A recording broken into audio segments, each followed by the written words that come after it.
Earlier at the Palace of Astrum, I introduced these guests from the Astral Express to you, Elder White. But with all the people around, we only exchanged pleasantries. Now, I'd like to officially introduce them to you. These three braved great dangers, accompanying me to perilous places, defeating the chief culprit Fantilia, and uncovering the conspiracies of the disciples of Sanctus Medicus. If you wish to know more, please, feel free to ask us. Well, I skimmed through the reports about the Arbor's rebirth from the Master Diviner Fu Xuan. She's been summoned to the Yuchue for questioning. There are a lot of doubts within the Alliance about this whole situation. But despite all that, I believe in you. Since you joined the ranks, you have repeatedly achieved remarkable feats. After the High Cloud Quintet each went their separate ways, despite the many criticisms within the Alliance, the Marshal still stood firm against the dissenting voices and entrusted the Lawfu to you. Over the years, you've served the Alliance with loyalty and wisdom.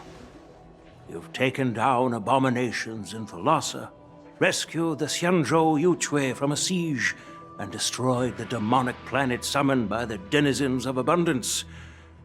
I still remember those battles vividly. There are fools who doubt your loyalty. They're happy to see the divine foresight fail because it gives them some kind of sick satisfaction. They haven't achieved anything of their own, so they feed off the failures of others.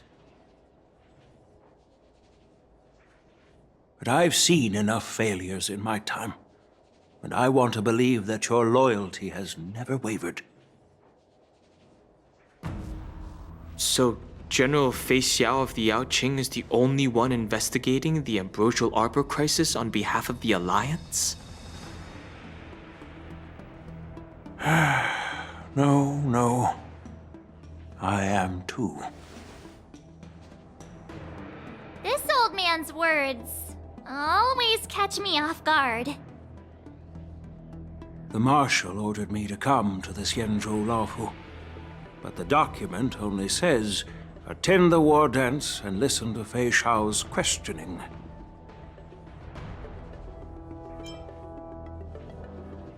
No need for that. You're all important witnesses. The Marshal is well aware of Jing Yuan's purpose in holding the ceremony, and understands the situation he is facing. She mentioned it because she believes both issues are important. Thanks for your kindness and sincerity, Elder Huayan. But is it appropriate to tell everyone here about the Marshal's orders? By introducing the Express's witnesses to me alone, aren't you aiming to discern the intentions behind both my actions and Fei Xiao's? And whether there's any discord between us? Well, since I'm being open and honest with you, I encourage you young folk to do the same. As for the Ambrosial Arbor crisis, all I need to do is listen. General Fei Xiao will be the one asking the questions. To be honest, I'm more concerned about the timely start of the war dance. Oh, by the way, I've prepared a gift for the war dance.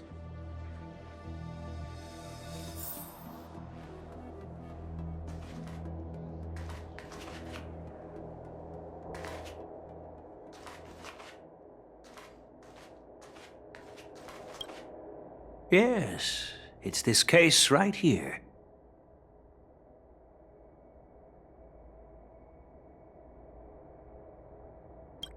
There will be numerous contests and celebrations during the war dance, and the main event will be the Ringmaster's Challenge. The host will dispatch a skilled warrior to take on challengers from all over the cosmos, showcasing the excellent martial arts of the Xianzhou Lawfu. When you mentioned that the Astral Express would be attending the ceremony, I thought the High Elder of the Lawfu would be the Ringmaster. You humor me, Elder Huayan. The healer lady is just a young lady who knows nothing about martial arts. How can I assign her as the ringmaster? I'm no match to you when it comes to joking. What's this box for? Why don't you open it, General Huayan? This sword case is intended for the War Dance's award. It's empty now, but in a few days, a precious sword will be delivered and stored inside. I don't mean to boast about our skills, but this sword represents the pinnacle of the Ju-Ming's craftsmanship. It has a legendary history, full of heroic tales from foreign lands, tales that are too detailed to be summarized in just a few words. Since the delegation delivering the sword hasn't arrived yet, I'll just leave the case here for now. I've been wondering who would be worthy of such a sword. And then it hit me. I can award it to the champion of the Ringmaster's Challenge. The ceremony's champion is sure to be a perfect match for the sword. Moreover, I hear that Yanqing is an excellent swordmaster, and that he will be representing the Lawfu as the Ringmaster, so it seems like a perfect gift for him. Thank you for your generosity, Elder Huayan. If you want to give me a sword, just say the word, Grandpa. No need to beat around the bush. You've got confidence, my girl, but I don't think you can best Yanqing. I know you're all about swords, Miss Yunli. It's just a shame that it's the sword that ultimately chooses its rightful master. Yeah, and even if someone gets their hands on such a precious sword, it'll probably end up in someone else's. The outcome of our duel at the Alchemy Commission is still up in the air. Since you're interested, why don't you represent the Xianzhou Juming and challenge me in the ring? That's exactly what I had in mind. Nobody knows who's gonna come out on top. It could be me, could be someone else. It'll probably be me. But whatever happens, it won't be him.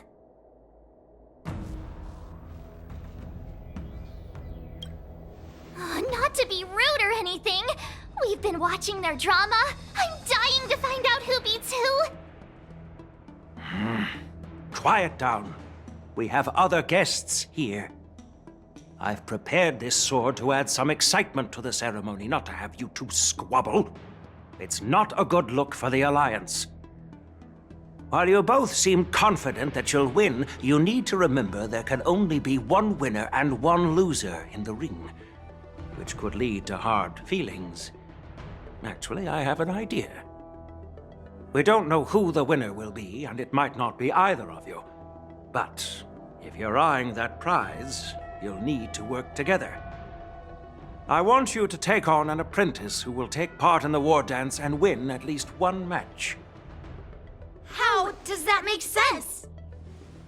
In my humble opinion, while a Cloud Knight is commendable by securing victories, it's even more so to pass on your skills and spread the way of swordplay.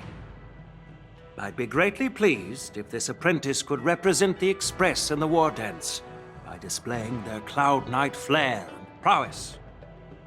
Well, Elder Huayan's idea is quite interesting. Imparting swordplay skills requires teamwork, and both the winner and the loser will learn a valuable lesson regardless of the outcome. The question is, whom should the two of them take as an apprentice? Huh? Who? Wait, me? I noticed just now that Miss March seemed quite interested in the outcome of your sword fight, so I thought, why not teach her the art of swordplay? Oh, wait. Are you serious, General? Why am I being dragged into this all of a sudden? I've never practiced swordplay before. I'm a total newbie. You really think I can learn it? Well, you'll probably realize I have no hope and give up on me. And that'd be so embarrassing.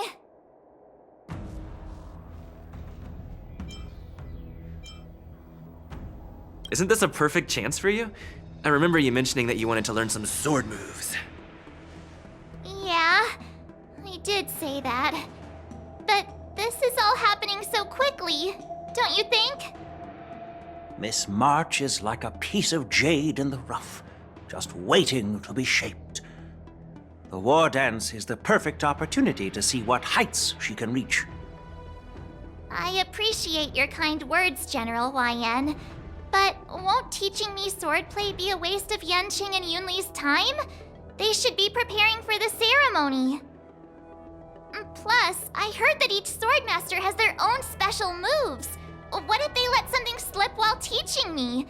If everyone knows each other's tactics, won't that make it hard to catch people off guard during the war dance?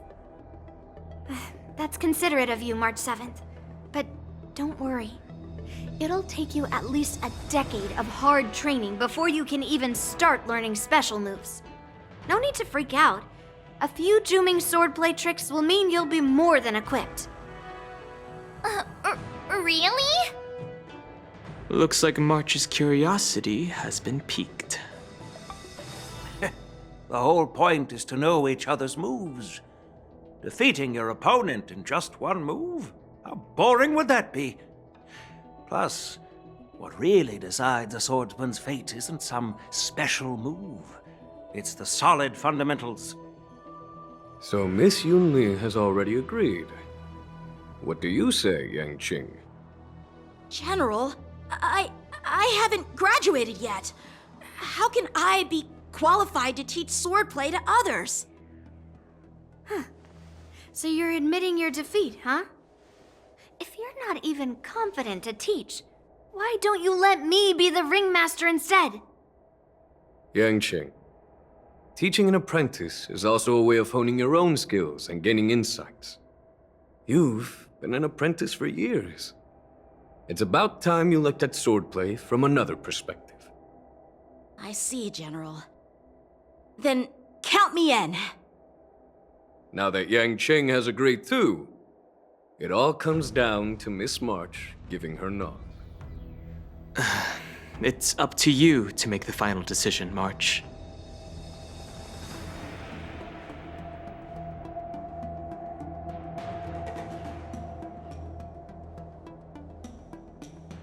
At least that way, I won't have to worry about you accidentally shooting me in the butt all the time.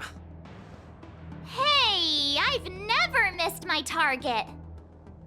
Then I'm on board. Thank you for your kindness, General YN. Great! Starting tomorrow, Yanqing and Yunli will teach you the basics of the Cloud Knight's swordplay. Yunli and I will head out and purchase some sword practice equipment for Miss March. Think of it as a little initiation gift. You're too kind. Wait, you're giving me a gift? Shouldn't it be the other way around?